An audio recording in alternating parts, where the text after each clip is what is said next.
ముఖ్యంగా ఈరోజు టీఆర్పీ తెలంగాణ రాజ్యాధికార పార్టీ తరఫున మల్లన్న గారు ఇచ్చిన ఆదేశాల మేరకు మండల office, collector office, municipal commissioner ఆఫీస్కి వెళ్ళడం జరుగుతుంది.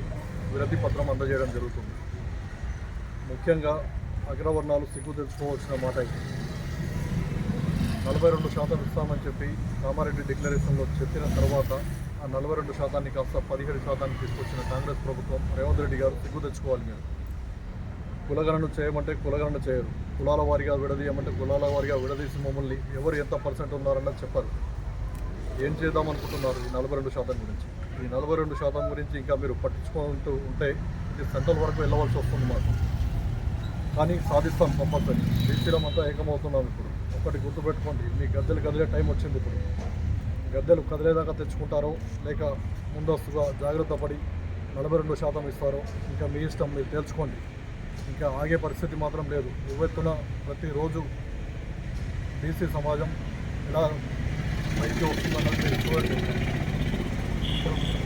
సామరస్యంగా చేస్తే బాగుంటుంది, లేదంటే ఇంకా సమరమే అన్నట్టు ఉంటుంది. ఇది పక్కా గుర్తుపెట్టుకోండి రేవంత్ రెడ్డి గారు. ఇది ఒక వార్నింగ్ అనుకోండి మీకు. అగ్రవర్ణాల కులాలకు కూడా చెప్తున్నారు, బీసీ సమాజం ఇప్పుడు మొత్తం ఉవ్వెత్తున లేస్తుంది. ఏ ఒక్కరు కూడా ఏకమై అంతా ఏకదాటి మీదకి వచ్చారు. ముందులాగా లేదు ఇప్పుడు బీసీ సమాజం. ఇప్పుడు అంతా ఏకదాటి మీదకి వచ్చారు కాబట్టి ఇంకా మీ గద్దెలు కదలవలసిన టైం వచ్చింది. ఇది గుర్తుపెట్టుకోండి మీరు. జై బీసీ, జై టీఆర్పీ, జై మల్లన్న, జై తెలంగాణ రాజ్యాధికార పార్టీ,